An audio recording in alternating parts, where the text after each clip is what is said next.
Now on this occasion I've started doing portraits with oil pastels on slightly smaller squares of thick paper with this matte textured surface. I've mentioned in previous videos how I source this from inside of frames, where you have this sheet of paper which describes the measurement of the frame and the glass, and on the flip side of that paper you have this textured, almost cardboard like surface, and I really like this to draw on, so that's what I'm using for a lot of these portraits. And I can use cardboard, but it is a slightly different surface to work with, and this seems to have less fibers that come up with the scrubbing technique that you sometimes use. I always start off using ink to sketch out the the outline of the face, the proportions, and certain markers for the face, where the eyes, the nose, the jaw, certain features like that will go. That is just been a reliable way for me to start these drawings. And normally when I draw with ink, I don't do this chicken scratch technique that you can see here, which is where you make a small mark, make another small mark, and they all accumulate in order to create the line that you're creating. But for this, I think it's because I'm trying to get somewhat accurate measurements. It just seems to happen over and over again, and I never normally draw like this. If I draw a portrait, I try to keep the lines clean, and whether it's from imagination or from reference, I normally don't do these types of marks, but I've noticed with oil pastels I do. And another reason I may do that, I'm not sure, is because I know that it will be covered up by the oil pastel on top, so that's possibly influenced my decision there. When sometimes I make a measurement wrong, like I did for the ear, that's what I do to correct it. I make another loop on the outside to compensate for the mismeasurement initially. And the more of these portraits I do, the less marks I need to make before I can start using oil pastels. I just need to be comfortable enough to know that I have found where things are, and that I have enough marks that I would like to keep after I start adding colour to the surface. Sometimes it's nice to have these wispy black lines alongside the more blunt application of oil pastel as a medium. So that's what I'm trying to do as well, is just to make sure that I have enough of this down that I can start the portrait. And it doesn't take much. That is enough, really. But with this portrait, I'm actually exploring something which I've been curious about, which is when I do these portraits, I sometimes add too much detail. I covered this in a previous video called How I Fix Back Problems, or Fixing Back Issues, or it's called something like that. You can see I'm starting off here with a very dark colour. This is something which you will see more consistently the more experienced I become with oil pastels. This is a technique I recommend if you haven't used oil pastels before, or even if you have and you haven't tried this approach, I recommend this is how you start with yours as well, if you want a similar result as what I achieve with my portraits, which is to lay down the dark colour first, to have this vibrant, deep colour, and then to layer on top the lighter colours as you go along. Back to what I was saying a minute ago. One thing which I need to start exploring and started to consider with this portrait is the amount of details that are necessary in these drawings or paintings. An ongoing conversation of whether this is a pastel painting or whether it's a drawing, because there's no brush or palette knife or fluid material involved. But let's put that aside for one moment and talk about how loose you can keep these portraits.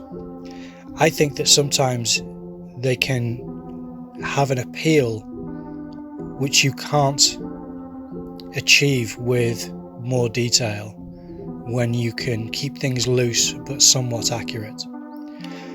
Part of that is because of how our brains will compensate by filling in the details that aren't included. And another part is because you see a more painterly, almost brushwork-like application of the media that is used on this occasion. Obviously, it's oil pastel, which is providing this painterly approach. And this is why with this portrait I've left out the eyes, why I've left out any kind of detail about wrinkles or texture on the face. I normally do the bottom lip or just describe things more graphically than I have in this pen sketch before I start with the oil pastels. And that was purposeful, and I should do more of this. This is an outlier so far. I do experiment in different ways with oil pastels, so I try to find a preference. And as far as I'm aware, this is one which is one of my favourites that I've made, and it's because of how loose I keep this portrait and how from a distance it really jumps out to me as a strong portrait, as an image of someone, of a person. It's a strong either likeness or just character that is there, despite its lack of fiddly details and specific finely rendered marks, instead keeping it very broad. And they are blunt instruments. When you use oil pastels, you are not using something which has very good points or sharpened edges. They are flat and they are imprecise, but you can compensate by layering, as I often do. And as you can see, whilst I'm putting over this medium pink, it sometimes covers the dark tone and other times it blends with it. That's what I'm trying to achieve, this blending effect that you can see on the forehead there. That's what I think is really painterly and appealing.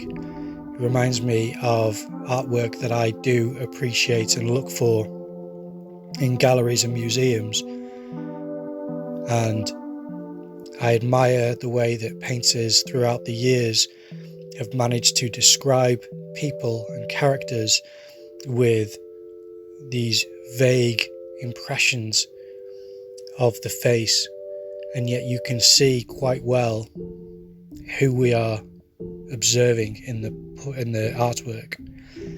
So that's what I was trying to achieve. And already with this blending, I think it becomes very interesting. From a very graphic beginning of bold red marks to something which is beginning to look ghostly but textured, less graphic and more nuanced to an extent. It has a partial resolution that is begun with the face already. Now it is feeling my way through this portrait, so you can see that parts I preserved and then I changed my mind and covered, and I think that is the realization that everything becomes a layer of blending after that. So that was a dark red first, a medium pink second, and now I have a light pink for the third layer on this face.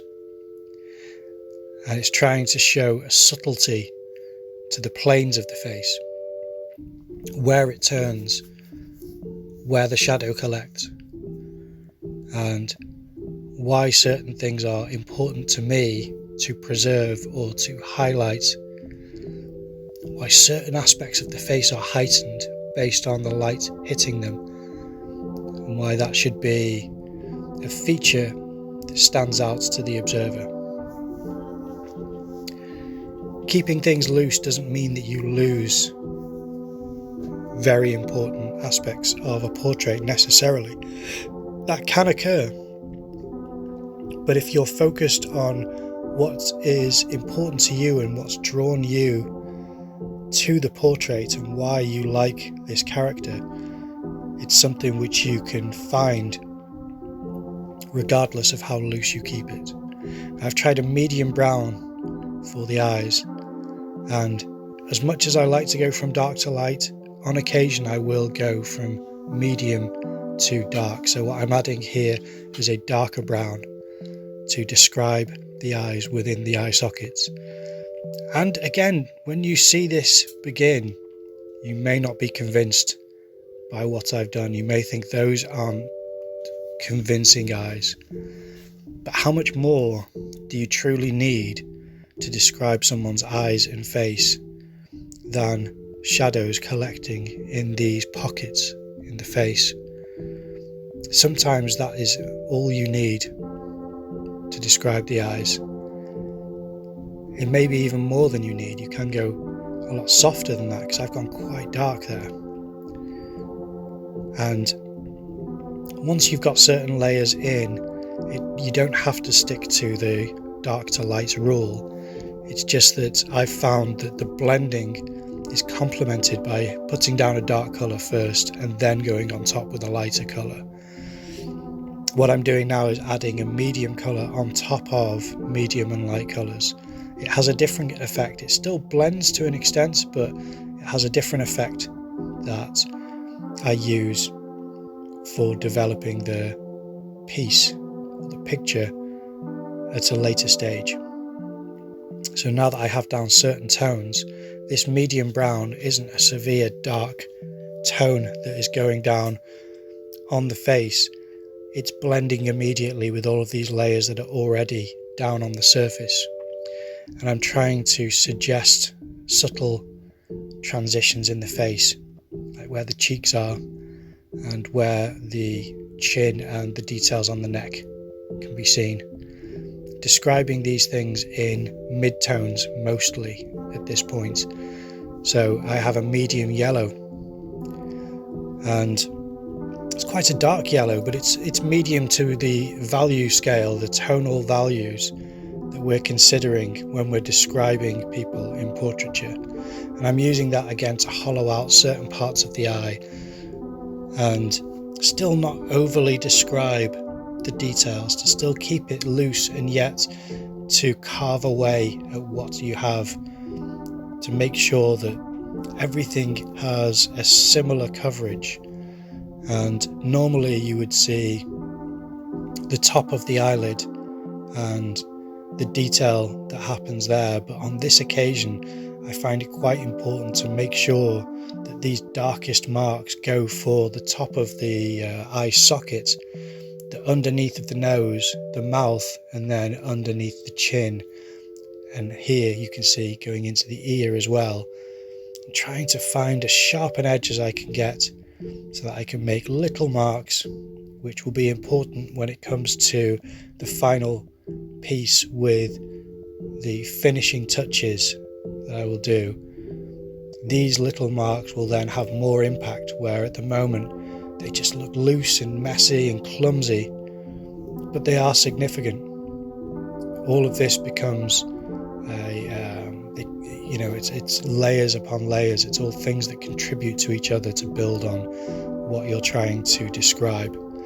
And here the power of using white for the hair on this brown surface is very enjoyable for me. If it were trying to carve out the white hair with a white surface, it's a lot more time consuming to try to describe the hair, creating tone in the background and cutting into this shape. But because we have this lovely mid-tone brown as the surface, I can now shape these wispy white hairs flying around with the wind and contrasting with all of these tones on the face.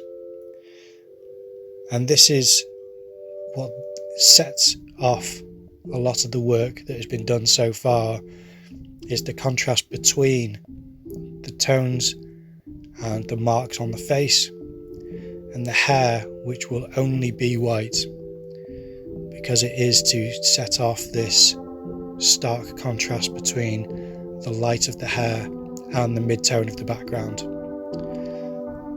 The light of the forehead assists with how light tonally the hair is. You don't want that to be too dramatic. You want it to be a subtle transition between the hair starting and it ending onto the forehead. And again, trying to focus on how to describe the darkness in the eyes and keeping it loose and painterly, and I think that's quite nice. It has just enough darkness to suggest eyes in there, and it's better than what I had earlier where I was pushing things around and it started to look too descriptive. I didn't want anything that was becoming cartoonishly drawn.